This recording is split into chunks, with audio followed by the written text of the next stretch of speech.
My name is Rico. I'm born in Cuba, came to the United States with a dream to having a truck. And this is what I have nowadays. It's a cool old freight shaker. It's a 1995 Freightliner. Most people say freight shaker, though that's what they're familiar with the phrase. This is my first and only truck. I bought it in bad shape. I paid $6,000. But it was bad. Bad was a working truck since day one. So I was able to roll the truck and fix on the weekend. So it was 5 days trucking, 2 days fixing. And so little by little, I was able to get a little bit better. It wasn't fancy into 2020. So since I get it to 2020, I was buying pieces, collecting ideas. To have a nice truck, but never expected to go this far. My idea was just to stretch it, polish it, and that. And I was doing one thing and one link to the other one, to the other one, to the other one. And I'm ending on my driveway with my truck sitting on blocks. Everything was out. Axles, chassis, engine, all out on my driveway. Because I don't have a shop. I work on my driveway. I got plenty of pictures doing the stuff on my truck. So what color was it originally? It was off-white, like a kind of bone color, but it was so bad. I was pressure washing the truck, and the color was kind of like creeping. So it needed it. It different. The truck was dark gray as a factory. Somebody painted on black, somebody painted on green, and I get it on off-white. So it was bad. On the sanding process, I lose my nails a couple times, screwing around all the rivet, all the edges. I prepped the whole truck. I paint the chassis, the engine, all the small pieces. I prep the cab. A friend of mine, he do the final coat on the cab. I take my this whole dash took me a month and about 2 weeks, so a month and a half basically. I take the whole dash out, just plain wire. And funny story about this one, I was on the process to remove everything, and my dad called me on a video to see how I'm doing. I said, Dad, I just fixing the truck. When I tuned the camera, I showed my dad my dash with so wire. He like, you wire? My dad was laughing. He said, are you gonna get it back in? I said, hopefully one day. So a month later, my dad was putting it apart together. Did you know how to work on trucks? Yeah, I learned, since I was a kid, I liked this. So I was learning with my dad and some people around town how to do mechanical stuff. So at 13, I was able to buy my first bicycle. So I fixed my own bike. So at 17, I buy my moped, and I decided to fix my moped. So at 22, I buy my little first tractor, a little Ford tractor, farm tractor, and I take it apart and I fix it. So it's kind of on me. Get my team had to be kind of my way. Wow. If not, I mean, they are not perfect, but I like to do my own touch to my stuff. Tell me a little bit about how you got to America. You said you're from Okay, Cuba. yeah, I born in Cuba. Me and 5 buddies of mine, so total me was 6. We do a raft, homemade raft. 6 55-gallon tanks sealed, and a little 4-cylinder Isuzu engine. Little things like this for the forklift. So we was able to make on 36 hours on the sea. And what would have happened like if Cuba or somebody would have caught you? Yeah, if they caught us on the sea, they send you back. You can go, you can end it in jail. Wow. So that's how rules go. But if you was able to touch U.S. land, you are free. So it used to be wet feet, dry feet. So I was able to get involved on that rule. So I was able to get in the United States, get legal and everything on it. But I left my mom behind, and I was kind of crying and sad, and no one expecting my future. So you take a journey not knowing where you go. So you just take off and see what happens. So you can die on the sea, or you can make it like I did. If you take a risk, you live free or you die. That's the 2 chances that you take. When you make that decision on your life, that's the 2 chances. You live free or you die. That's the 2 only choices.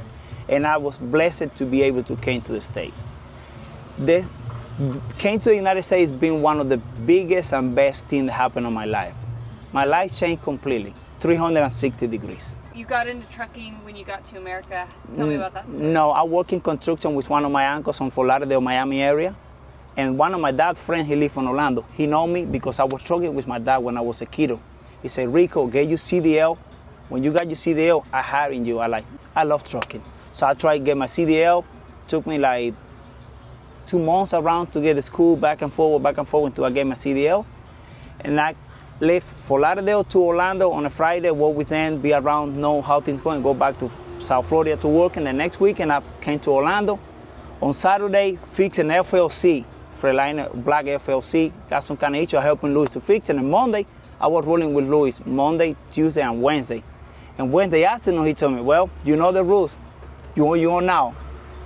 So that's how I do trucking with him for a couple months until I was able to buy this truck. The truck came to when I was driving for Louis, the truck came to the place with some kind of radiator issues, a couple stuff. And the guy fixed it, decided to sell it. And the guy told me, I want $6,000 for the truck. I said, I don't have the whole money. I got $4,000, save it. He said, well, give me $4,000 and give me 4 payments of $500 and it's yours. Bang. So 2 or 3 weeks later, I was able to get it start rolling and I started working Florida local. I opened my own company and I work for myself. That is awesome. Yeah. The winter time, I stay on the south. I try to keep the truck away from the south because it's gonna destroy the truck. So I wanna conserve it the longest I can. So summertime, springtime, or fall, you see me anywhere. Wintertime, home, Florida. I mean, Florida, Southeast state. You probably don't like the cold either. I know, but it's rough on you guys. I know. And it's tough because I do a flatbed. So on a flatbed outside in the wintertime, it's tough. Wow. It's cold. My hand get cold that I go to my exhaust elbows, warm it up, and go back to work. That's how you can do when it's too cold. And I'm shaking. So what do you think you credit like your always smiling and positive attitude towards? I guess I belong to my mom. My mom is a positive person. I guess that she passed that on me. I have bad days like every single human, but I try to just get a bad moment and find something positive to keep going. You have to be positive. If you be negative, things don't go right. You always think positive and try dream on something, look ahead. This is the first thing that I buy for my truck was this wheel. I love it because my dad used to have an old truck with this kind of wheel. And it's cool. You like lean back and hold on. It's sweet. It's just sweet. You gotta try. You gotta sit here and try. You're like, what? They feel good. Those little wheels, they don't feel right. Oh, my mom gave me this. Look this. Your mom gave you that? Yeah. That's my first trophy in 2021. On the floor of the truck, I choose carpet because it feels more like home. I don't go inside my truck with dirty shoes at all. I take my shoes. I want to keep the inside clean. Engine-wise, this is a factory engine on the truck. It got over 2,800,000 already on it. It's a factory engine. I break down on 2012.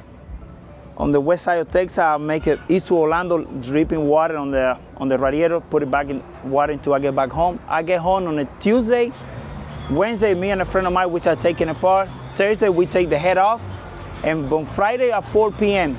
to the next Saturday, we drove like 30 straight hours to get the engine fired up on 2012 on my driveway. This thing never see a chop. We fixed it on 2012 and last me $1,000,008 in 10 years. Into last year that I take it apart and redo the engine. And I put an L-ride suspension with a cow howler axle, 14,000 pounds. I custom my own setting box bracket. Between a friend of mine and me, his name is Rumo Welding, we custom the cab mounts because I want to make sure my truck is flexible on the L-ride. Bumper is a factory bumper on it. The hood is 3 pieces. I cut the hood on the joints and replace one fender and a half part of the top. I remove my mirror from the door to the cab. They are more steady. That way the Freightliner door are not shaking too much. They're more steady on it. Fuel side, on this side I got the fuel tank, the 110 gallon. I blend my APU between the tank and the toolbox. Kind of blend the it's there, but you have to pay attention that APU is on it. Lower this condenser down, that way when the fan kicks, you don't hear noise on your bed, so allow you to sleep quietly.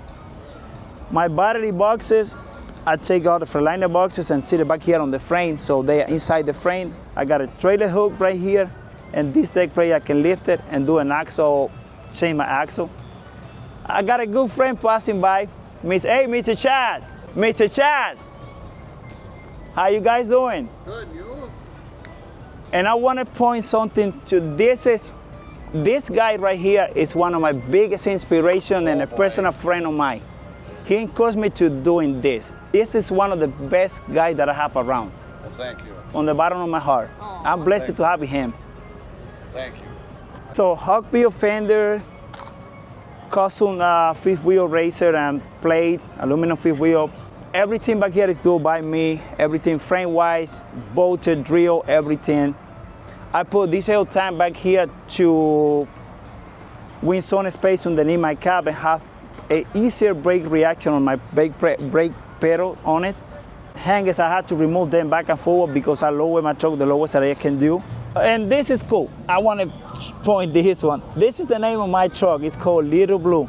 I decided to nickname it because I always say my little truck, and when I do the color, like, well, found a name, Little Blue. That's what I got on the back of the cab. Custom muffler hangers, my bias, and my YPR cover I made for a guy out of Miami called Dominguez Iron Work.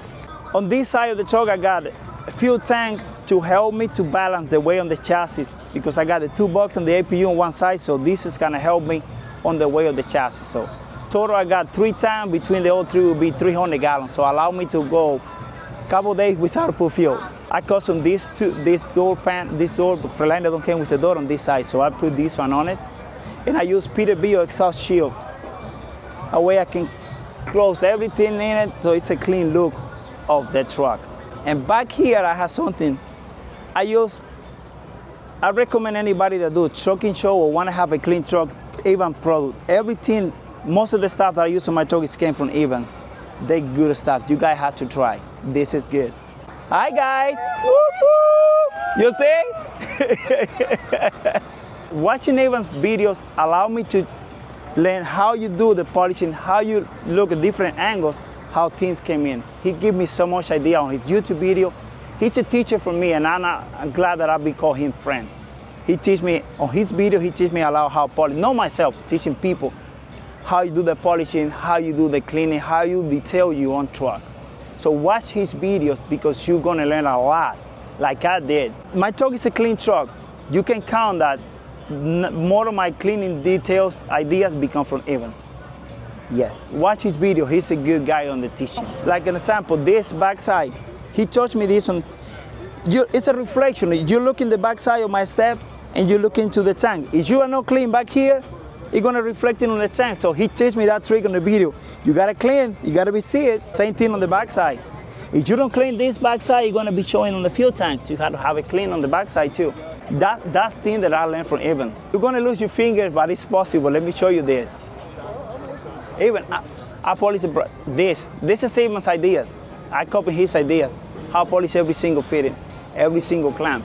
This is Evans' ideas. I get watching the videos on him doing this. That's what made me on my head say, well, you can polish too. It takes time. It's a time-consuming deal, but they look awesome. And it's about details. Even idea too. I saw a video on Lubo, clocking the tires. I'm like, what? I'm gonna do that too. And what is clocking the tires, in case somebody doesn't know? So you gotta put your name on top, and your ball stamp has to be matching with the name. That's what I call tire clock. And it's a neat detail. People, they are looking around your truck and looking details that we found that.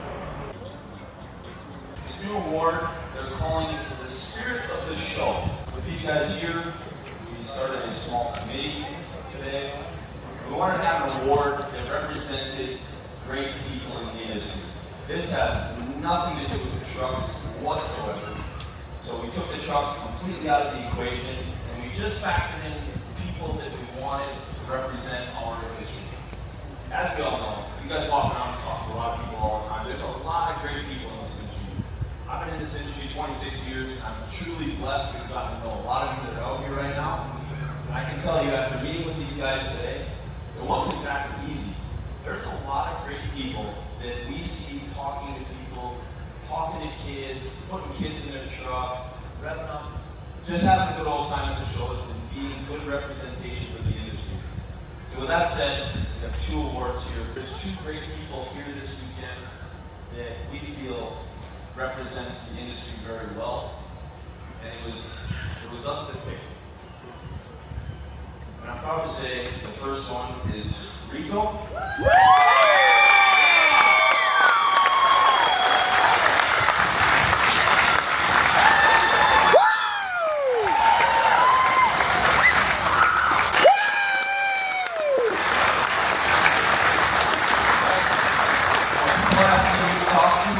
These are the guys I send them to.